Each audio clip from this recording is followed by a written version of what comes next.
സേതുവിന്റെ പല്ലവിയുടെ വരാൻ പോകുന്ന ആഴ്ചയിലെ നല്ലൊരു കഥ കേട്ടാലോ? അതിനു മുമ്പായി ആദ്യമായി കാണുന്നവരുണ്ടെങ്കിൽ ചാനൽ ഇഷ്ടപ്പെട്ട ഒന്ന് സബ്സ്ക്രൈബ് ചെയ്യാൻ മറക്കരുത്. വീഡിയോ ഇഷ്ടപ്പെടുവാണെങ്കിൽ ലൈക്ക് ചെയ്യാനും നിങ്ങളുടെ വിലയേറിയ അഭിപ്രായങ്ങൾ രേഖപ്പെടുത്താനും മറക്കരുത് കേട്ടോ.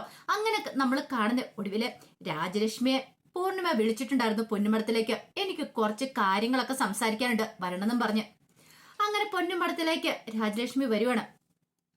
പിന്നീട് വന്നിട്ട് പൂർണിമയോട് സംസാരിക്കണം. ആ സമയത്ത് പൂർണിമ പറഞ്ഞു, രാജലക്ഷ്മി, നിങ്ങളുടെ മകൻ ഇന്ദ്രൻ ഇവിടെയുണ്ട്.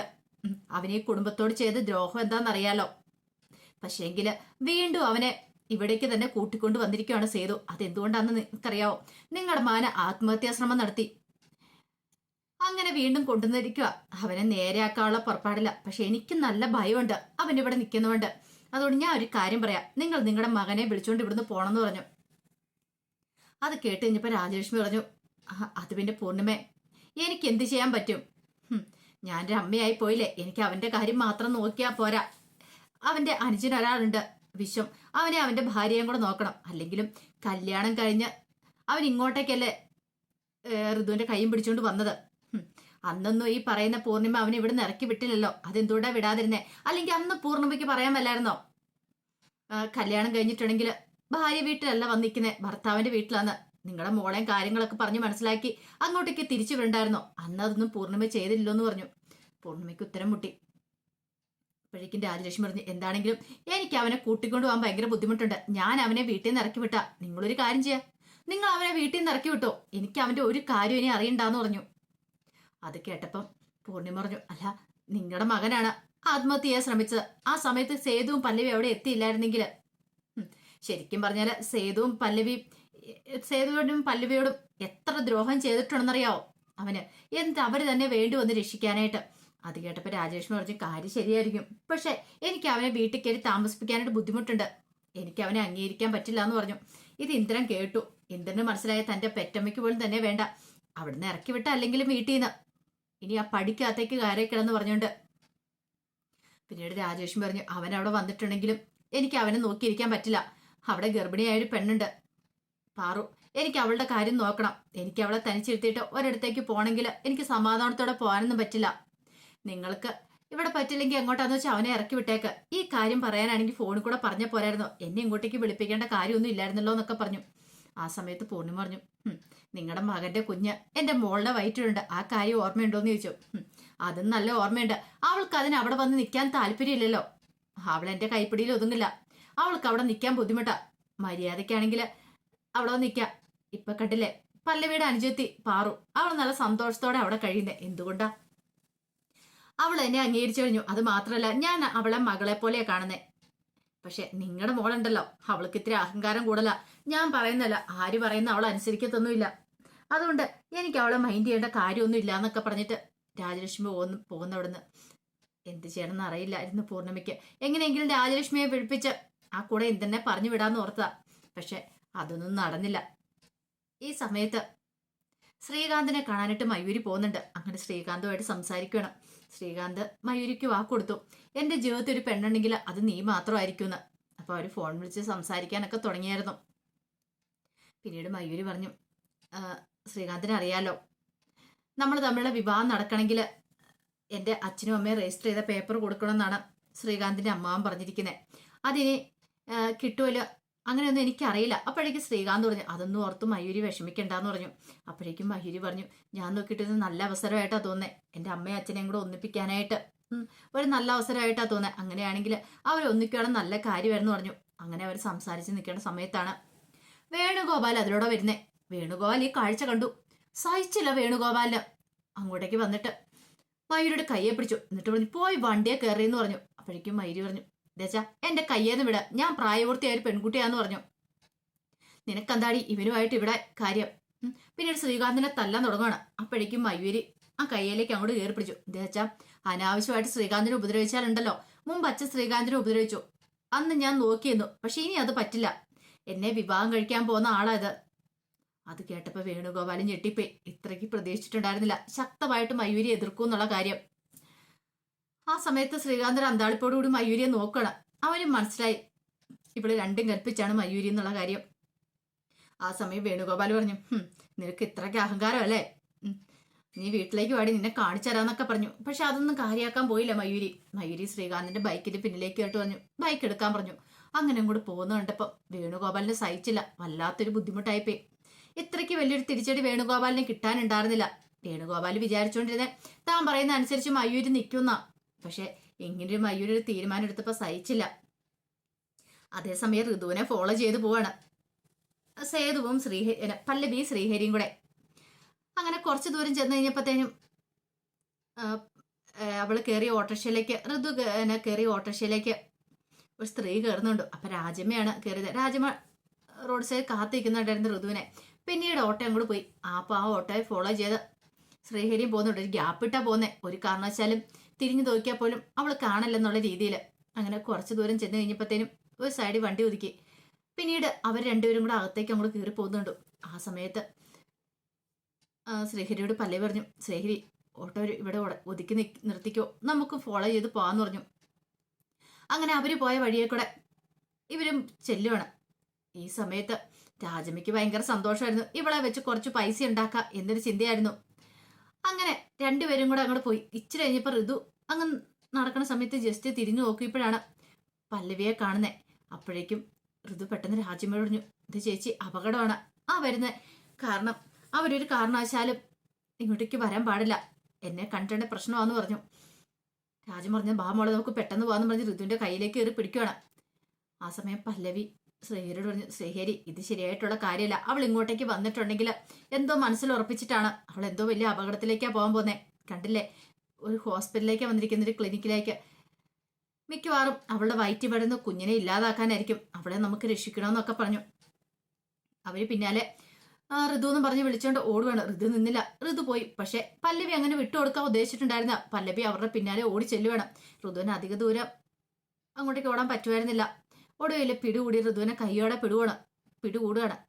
അപ്പോഴേക്കും ശ്രീഹരി ഓടി വന്നു. ശ്രീഹരി പല്ലവിയും കൂടെ ചോദ്യം ചെയ്യുവാണ് ഋതുവിനെ. ഒടുവിലെ ഋതുവിനെ ആ സത്യങ്ങൾ വിളിച്ചു പറയേണ്ടി വന്നു. എന്റെ വയറ്റിൽ വരുന്ന കുഞ്ഞിനെ ഇല്ലാതാക്കാനായിട്ട് ഞാൻ വന്നിരിക്കുന്നത്. എനിക്ക് ആ അസുര വിത്തിന് ആവശ്യമില്ല. അവന്റെ കുഞ്ഞല്ലേ, എനിക്കെന്തിനാ അവന്റെ കുഞ്ഞിനെ, അതിന്റെ ആവശ്യമില്ലെന്നൊക്കെ പറഞ്ഞു കഴിഞ്ഞപ്പോഴത്തേനും പല്ലവി അവളുടെ കാരണം തീർത്തുനിന്ന് പൊട്ടിക്കുന്നുണ്ട്. നീ എന്ത് മണ്ടത്തര ഋതു കാണിക്കാൻ പോകുന്നേ? നിനക്ക് എന്താ ഒട്ടും ബോധമില്ലേ? ഇനി കുറച്ച് ആഴ്ചകൾ മാത്രമേ ഉള്ളൂ നിന്റെ വയറ്റിൽ കിടക്കുന്ന കുഞ്ഞു പുറത്തു വരാനായിട്ട്. ഈ സമയത്ത് ഇങ്ങനെ ചെയ്ത അപകടം എന്നുള്ള കാര്യം അറിയത്തില്ലേ?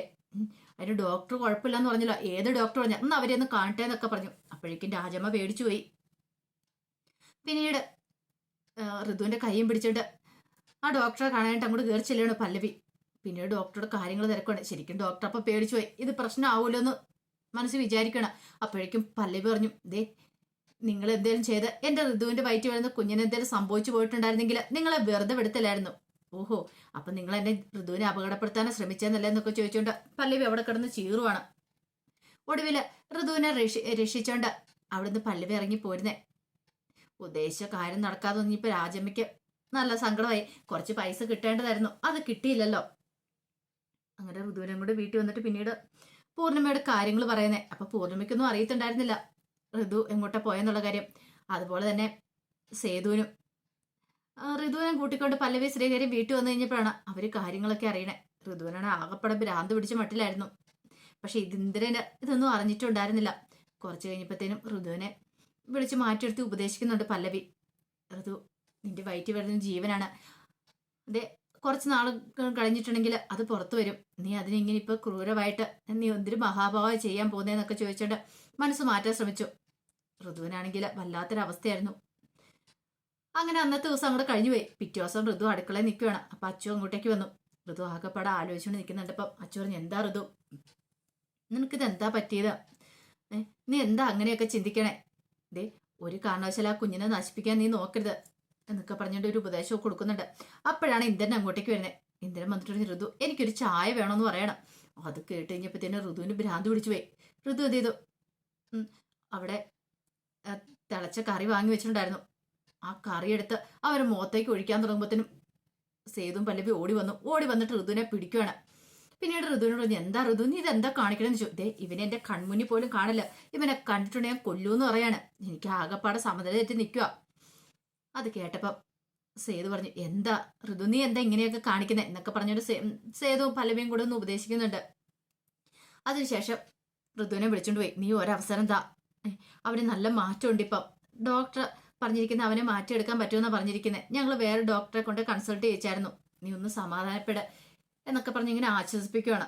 ഋതുവിന് പക്ഷെ ഭയങ്കര ബുദ്ധിമുട്ടായിരുന്നു, ടെൻഷനായിരുന്നു. അതുപോലെ തന്നെ ഇന്ദ്രനെയും വിളിച്ച് ഒരു ഉപദേശവും കൊടുക്കുന്നുണ്ട് സേതുവും പല്ലവിയും കൂടെ. ഇനിയെങ്കിലും നീ മര്യാദയ്ക്ക് ജീവിച്ചില്ലെങ്കിൽ നിന്റെ ജീവിതം തീർന്നതന്നെയാ. സ്വന്തം പെറ്റമ്മയ്ക്ക് പോലും നിന്നെ വേണ്ട എന്നൊക്കെ പറഞ്ഞ് അവനെ ഉപദേശിക്കുകയാണ്.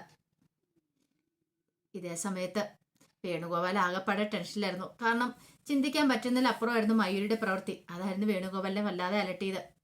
പിന്നീട് സേതു വേണുഗോപാലെ കാണാൻ വരുന്നുണ്ട്. മയൂരി സേതുവിനെ വിളിച്ച് കാര്യങ്ങളൊക്കെ പറഞ്ഞിട്ടുണ്ടായിരുന്നു.